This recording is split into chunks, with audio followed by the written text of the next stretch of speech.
The office of Chancellor Palpatine was one of many within the complex of the domed Republic Executive Building. Like the other politicians residing in the building, Palpatine took to decorating his array of suites in adjoining rooms, only his decorations were much more sinister. Many of these ornaments were of Sith origin, from urns to chalices to statues, and Palpatine chose to hide these in plain sight, as if mocking the Jedi for their blindness from the dark side.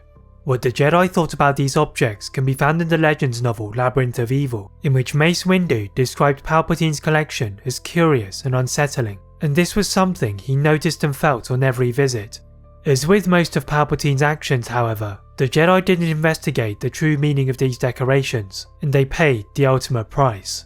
But what if the Jedi noticed these Sith decorations in Palpatine's office? Could the Jedi solve the mystery and deception of the Sith? Or would they suffer a similar fate to the original timeline? The story begins just after the demise of Fives, and the Jedi go to check on Palpatine, who had taken the clone control chips to examine for himself. Windu, Anakin, Yoda and Shakti are the Jedi assigned for this meeting, and after they walk through the main reception area, as well as a secondary security room, they enter Palpatine's ceremonial office, where he conducted almost all of his public meetings. As the Jedi take their seat on the couch, Windu asks Palpatine if there was any new information regarding the cause of the chip's malfunction. Palpatine told them that his doctors had examined the chips, and they concluded that it was a parasite native to Ringo Vinder. Now, an inoculation was being prepared for all of the clones, and the Jedi considered this ordeal to be concluded. As Palpatine finished their meeting with the last details, Windu's eyes drifted towards one of the bronzium statues, and over the years, he had listened to Palpatine regale tales of how he acquired his artifacts, but he had never given them much thought outside of the office. As the Jedi got to their feet, Windu took a brief glance towards the sealed door connecting the main office to Palpatine's suite, before making the trip back to the Jedi Temple. Whilst aboard the Republic gunship, Yoda could see that Windu was in deep contemplation, and the Karun Master asked Yoda if he had noticed anything unusual about Palpatine's office decorations. Now walking back to the Council Tower, the two senior Jedi gathered the other council members to discuss what Palpatine had found within the chips. Windu still couldn't shake off his unease about the statues, and in light of this, he thought Palpatine's findings about the parasite were perhaps too convenient. The other Jedi looked skeptically but curiously at Windu, who was rarely as outspoken about such trivial matters, and told the others what he had told Yoda. None of the others were aware of the meaning behind these ornaments, but respected Windu's opinion enough to consider asking Anakin to use his connection to the Chancellor to uncover more artifacts. This was to be a last resort, however, and Yoda thought that Windu should investigate. Windu therefore descended to the archives and sought out the knowledge of Kossian Master Terra Senube, who was renowned for his investigations. After Windu described the statues in Palpatine's office, Senube searched through his database for similar antiquities, as well as the locations that Palpatine had given about the source of these objects. The Jedi was surprised to find that the statues were based on the sages of Dwarti, who were ancient philosophers shrouded in controversy, especially amongst Jedi historians. Despite this, Senube could not invalidate Palpatine's stories, as gifts such as these were often exchanged during diplomatic visits, so he encouraged Windu to go and visit an art auction. At this stage, Windu started to question if this whole saga was just a wild banter chase, and returned to consult Yoda. The Grandmaster thought Windu should continue the search for answers, so with Master Senube, Windu travelled to the entertainment district, located in the lower levels of Coruscant. The Kossian Master guided Windu to the location of a scheduled art auction, and they identified objects similar to the statues in Palpatine's office. The Jedi then talked to some of the dealers and buyers, whom revealed that some of the objects were of Sith origin, and with such a concentration of Sith artifacts, the Jedi could feel the darkness. Windu was now having doubts about Palpatine's decorations, and he was concerned that he was under the influence of a Sith. The plan for Anakin to investigate Palpatine's office resurfaced in Windu's mind, but the Jedi Knight was on Scipio. Until Anakin returned, Windu tried to get more information on the statues or any artifacts that were in Palpatine's possession, but he failed to find anything. Windu would soon get a chance, after Anakin returned from his rescue of Senators Amidala and Clovis, but part of him didn't want to interfere with Anakin's mission. After consulting with Yoda, they decided not to use Anakin, but the two Jedi paid closer attention to the office than their previous visit.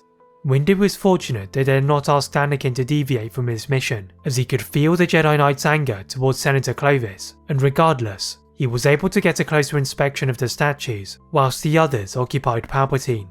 Unlike the artifacts in the auction, the darkness from these statues was harder to detect, and Windu put this down to the presence of multiple Jedi, and it confirmed some of his initial doubts. In his mind, Palpatine was under the influence of the dark side, and someone had planted the Sith artifacts in his office. Windu met with Yoda and this time Obi-Wan in his quarters, and the younger master reiterated what he heard from Dooku on Geonosis. Dooku's claim that a Darth Sidious was ruling the Senate strengthened Windu's belief that Palpatine was under the influence of the Sith, but Yoda wanted more proof before launching into a more formal inquest. The Jedi's hands, however, continued to be tied to the Senate and the war, so Windu was forced to Bardotta with Jar Jar Binks. This left Obi-Wan, and the Jedi Master decided that a return to Kamino would be beneficial to see if Palpatine's parasite claims were legitimate. The Jedi was accompanied by fellow council member Shaak Ti, who had consistently cooperated with the Kaminoans and the clone army, but she saw no reason to question the legitimacy of Palpatine's findings. When they arrived and entered the cloning complex, the Kaminoans were noticeably surprised by the visit, and even more so when Shaak Ti asked for the Chip of Fives. Nala Se told them that the chip was not in their possession, but when asked about who now had it, she was hesitant to reveal their identity. Obi-Wan now questioned if the person's name was Tyrannus, remembering it from his encounter with Jango Fett, and the Kaminoan merely nodded. Though the identity of Tyrannus was unknown, the Jedi now had reason to believe that the clone army was not as seemed. The two council members thanked the Kaminoans for their knowledge, and they returned to their ships to try and contact the council.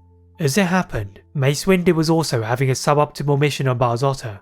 The presence of the Gungan Jar Jar Binks had proved to be a blessing and a curse, and after the mission to rescue Queen Julia was over, Windu decided to stay on Bardotta, a planet synonymous with its art and other antiquities.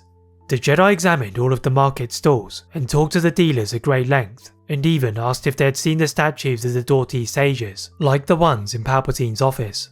The dealers revealed that the statues were more common than Windu thought, but it was rare to find any in such exceptional condition. Windu's mind now drifted to any other examples of these statues, and after a brief moment, he remembered the Vice Chair Masamida, who owned a speaker's staff with a statuette of Sistros. The Jedi Master swiftly left Bardotta with Jar Jar, and equipped with this newest lead, he returned to Coruscant to plan their next move. Back on Kamino, Obi-Wan and Shaak Ti had already left the planet, but the Kaminoans' business was not completed.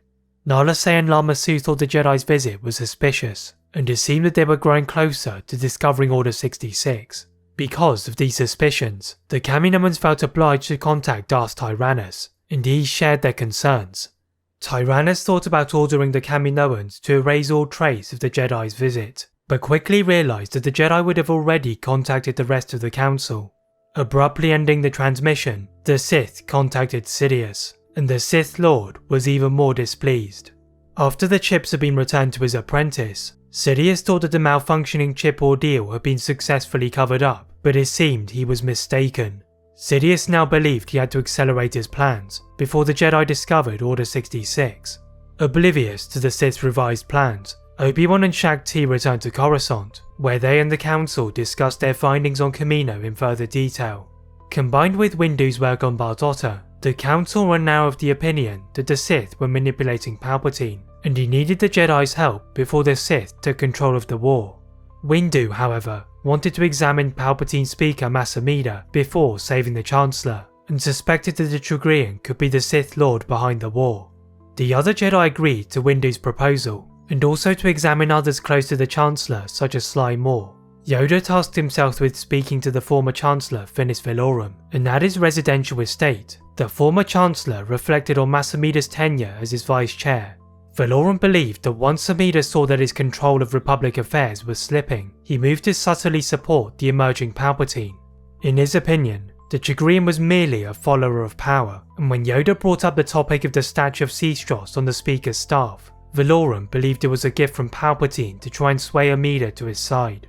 Yoda was now confused, as Valorum's theory contradicted what the Council had thought, and for the first time, Yoda thought that maybe Palpatine was acquiring the artifacts without the Sith's influence. Just as Yoda is about to leave, the Grand Master received an incoming transmission from the Council, and they reported a distress signal from the moon of Obadiah. Yoda turned to his friend Valorum, who was looking curious, and he revealed his role in dispatching Sifo Dyas on a secret mission.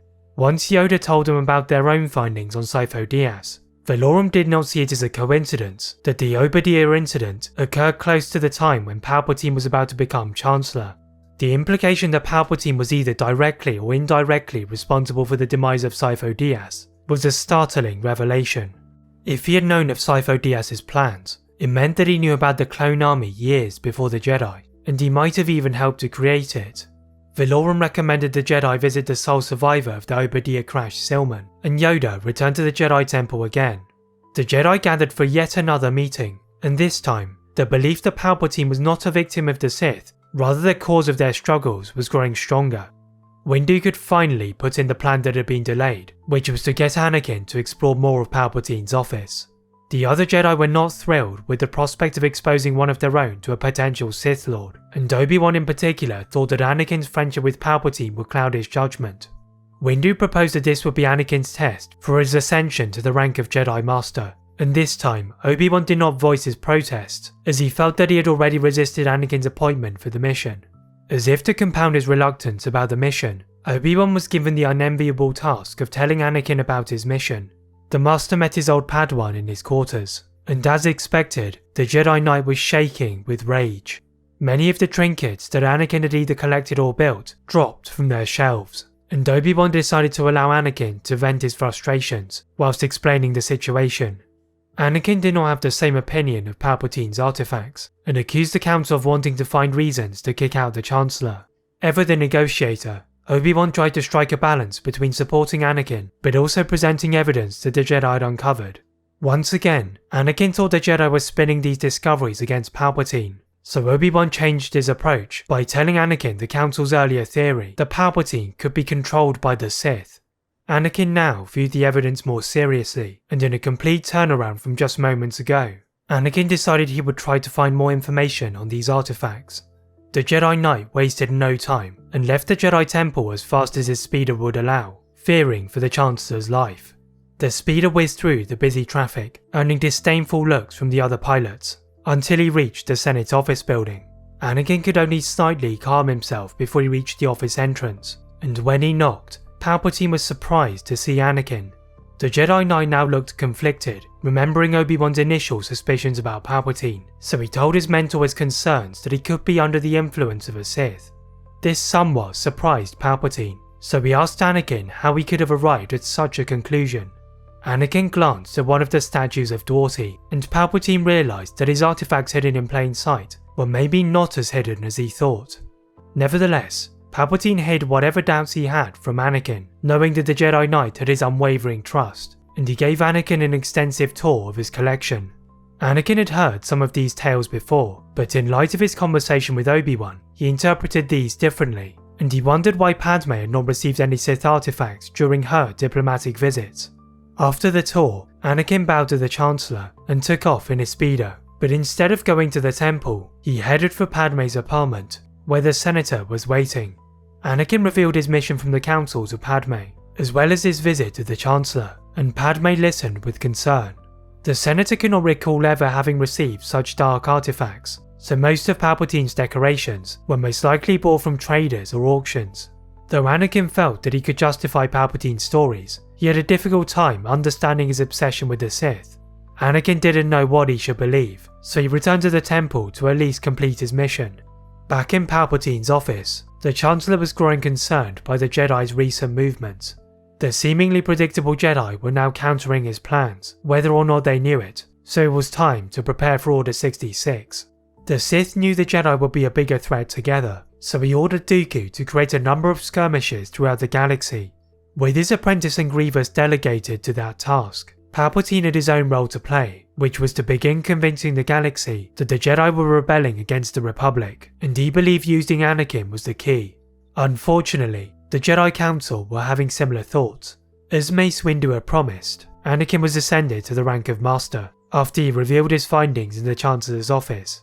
The Council used Anakin's work to continue their investigation, and the artifacts deeper into the office showed stronger connections to the Sith. Even Anakin couldn't deny the possibility of Palpatine's links to the dark side, but this was not enough for the Council to move in and capture him. As they awaited any news from Obadiah, they suddenly received reports from several floors below, in the centre of communications. The council rushed downstairs to see the cause of the commotion, and when they reached the chambers of operation, they saw the technicians working furiously at their stations. Yoda's eyes instinctively moved to the holotable, and they widened when he saw there were hundreds if not thousands of incoming transmissions. As the chief technician explained their problems, the Jedi played through these messages, and each one was similar. The reports contained desperate cries for help from different planets, and the Separatists were deploying small groups of droids to establish their presence. This was obviously a calculated move on behalf of the Separatists, but what was its purpose? With the air of suspicion over Palpatine, the Jedi couldn't help but associate the move with the Chancellor, and they considered that these missions were designed to lure the Jedi from the temple, so he could make an attack himself. The Jedi however leaned towards Dooku and Grievous, so they dispatched Obi-Wan and Anakin to find them. After the Jedi's resubmission to Obadiah had gone silent, Obi-Wan and Anakin decided that the planet of the Pikes was the most logical place to search, but on their approach to the system, it was clear that they were not welcome. A fleet of Pike patrol ships waited menacingly between the Jedi and the planet, but whilst Anakin wanted to mount a direct attack, Obi-Wan wanted to get on board their ships to find out more about the disappearance of the Jedi. Anakin reluctantly complied, and the Jedi allowed the Pikes to use their tractor beams and draw them to the planet's surface. As Obi-Wan discussed the modified plan with Anakin, the newly anointed Jedi Master pointed down to the ground below, and waiting for their arrival was Count Dooku. The Jedi knew it was pointless to deploy their lightsabers, and they wondered what the Sith was thinking. Once they landed, the Jedi calmly walked out of the ship, unperturbed by the Pike guards surrounding them and their ship, and Dooku removed the hood from his head. The Sith dismissed the Pikes, leaving only he and the Magna Guards, but this was not the time to attack. Dooku guided them to the cell of Silman, but the Jedi now saw that it was empty, and Dooku claimed that he had been moved to another facility. The Jedi knew that this was a lie, and before Obi-Wan could stop him, Anakin stepped towards Dooku and demanded answers to both the Jedi missing in the search of Silman and also the recent surgeon attacks. Dooku looked at Obi-Wan and told him that the Jedi had everything they needed to defeat the Sith, but they were too stupid to do so. Obi-Wan did not rise to this cheap jibe, and asked Dooku what he had to gain from this meeting. The CIS leader initially wanted to rid the Republic of its corruption, but now at the sight of Sidious, his twisted mind desired something more. Now he wanted to take his master's place, and if the Jedi were collateral damage, then so be it. Ironically, he was aiming to become the thing that he wanted to destroy, and now was the start of his betrayal. Dooku told the two Jedi of why the attacks were taking place, and how Palpatine wanted to draw the Jedi apart. Though this somewhat made sense, Anakin was quick to point out that Dooku would only take Palpatine's place, and there was no reason why they should trust Dooku more than the current regime. The Sith looked disappointingly at the younger Jedi Master, and told him if they did not recognize the threat, the Jedi would fall. With this business concluded, the Sith walked away back to his ship, leaving behind two rather confused Jedi. The Pikes now withdrew their threats from the Jedi, most likely on the instructions of Dooku, and Anakin and Obi-Wan returned to their ships and consulted the Jedi Council on what Dooku had told them. Yoda thought that this was an incredibly unusual course of action from his old Padawan, and despite what Dooku had shown throughout the war, this seemed almost desperate. After an extended period of delays and inaction, the Jedi were now forced to face the reality that they should have listened to Dooku on Geonosis. Countless Jedi and civilian lives lost thanks to the Jedi's ignorance of this obvious clue, but now was an opportunity for redemption. The Jedi knew from the fear that Dooku had of Sidious that his threat was to be respected, so they organised their most esteemed combatants.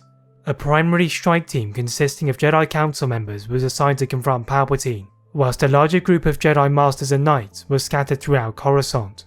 Unfortunately for the Jedi, the massive activity from the Jedi Temple did not go unnoticed, and stood at his wide window and looking down at the Federal District was Chancellor Palpatine. The Sith Lord was initially confused by the Jedi's behaviour, but soon he realised that coupled with their recent reluctance to go to the Outer Rim, he now believed that he was being betrayed. Sidious's previous thoughts that the Jedi had become intelligent were gone, and Dooku was his prime suspect. His lack of a report after the mission to Obadiah was glaring, and he had sensed a recent growing ambition and desire for power, one which had elevated to a threat. As a result of this perceived betrayal, Sidious now believed that the Jedi were heading straight for his office to try and capture him. Though the Jedi were not as spread out in the Outer Rim like he wanted, their current positions were adequate, and it was time to turn the clones on their generals. Sidious slowly but purposefully walked to his hollow projector, and after entering his secret line of communication for the clone commanders, he executed Order 66. The Sith walked back to his large window, and very quickly, the busy yet organized planet-wide city turned into chaos. Outside of Palpatine's guarded office, the smaller groups of Jedi were quickly picked off by the surprise attack, and the clones swarmed all over Coruscant's levels in the search for traitors of the Republic. At the Jedi Temple, the strike team that Palpatine had anticipated was still at the temple hangar when Order 66 struck. The Jedi felt the loss in the Force before they could see or hear it, and they were torn between finding Palpatine and saving the other Jedi. As they were about to make a decision, the temple guards rushed into their battle positions, and the strike team were now forced to save the Jedi within the temple. Not amongst this critical field of battle, however, was Anakin Skywalker.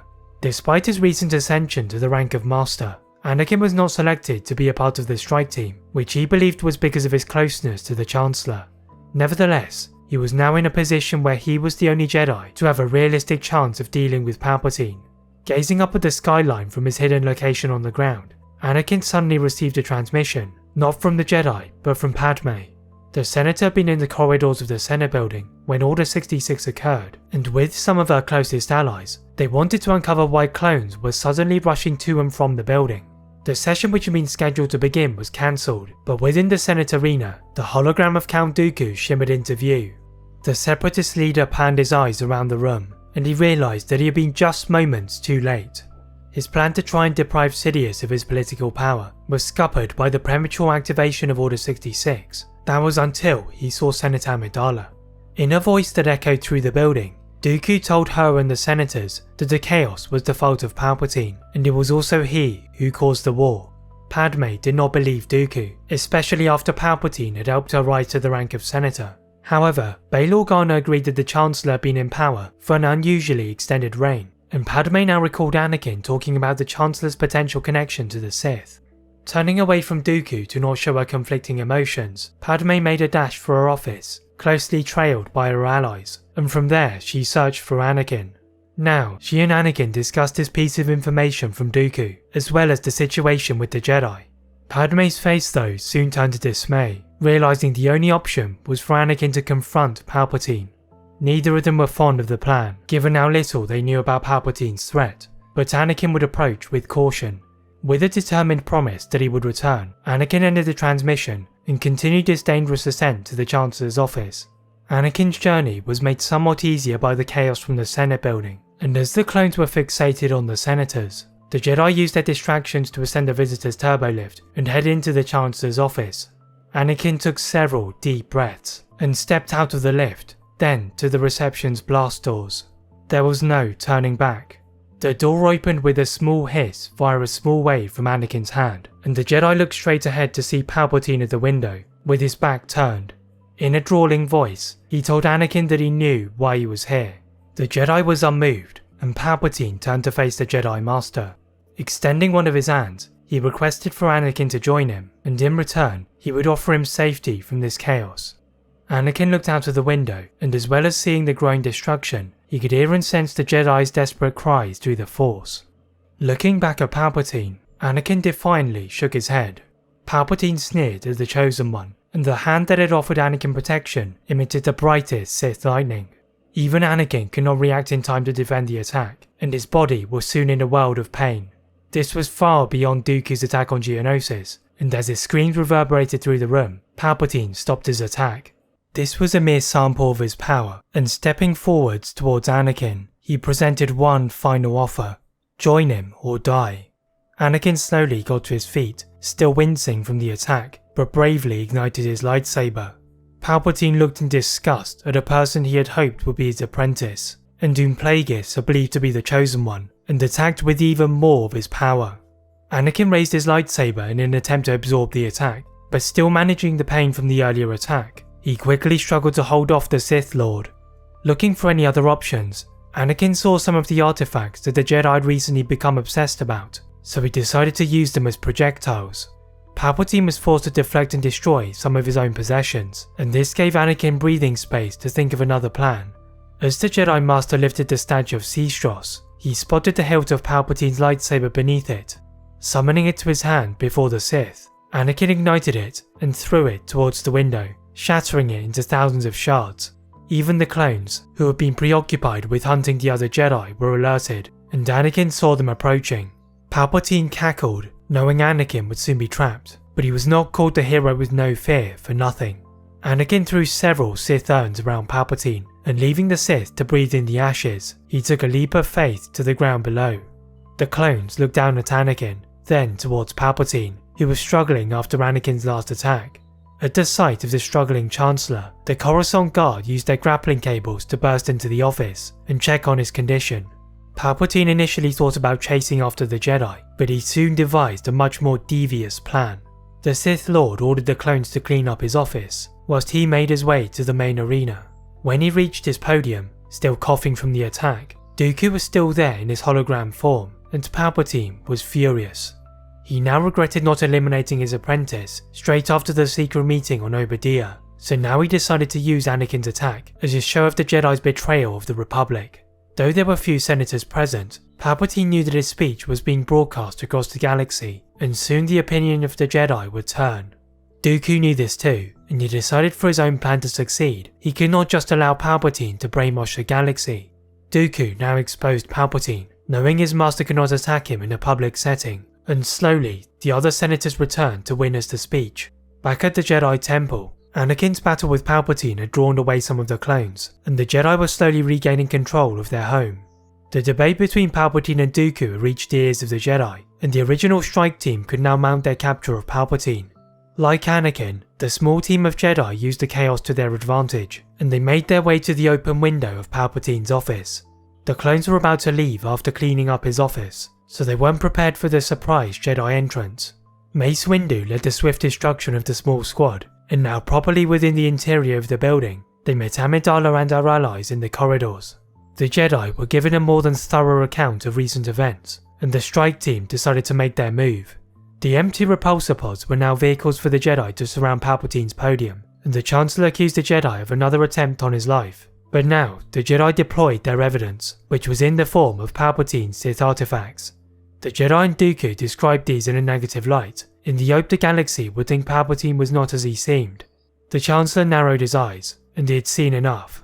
The Sith ordered his guards to disable all of the holo cameras, and then extending both his hands, he simultaneously choked Dooku to his hologram, and also sent a wave of lightning to the Jedi. However, he had underestimated the severity of Anakin's earlier attack, and he felt himself growing weaker. Windu held off the majority of Palpatine's attack, and all the other Jedi piled to the Sith to put an end to his tyranny. Palpatine had rather ironically met his end by the Sith artifacts he had hidden in plain sight from the Jedi. The aftermath of Palpatine's demise was complicated, with Order 66 continuing to be a problem, the corruption in the Senate lingering, and Dooku and Grievous persisting with their own efforts. Nevertheless, the galaxy was healing after the turbulent period of war, and it owed its gratitude to a discovery made by Mace Windu.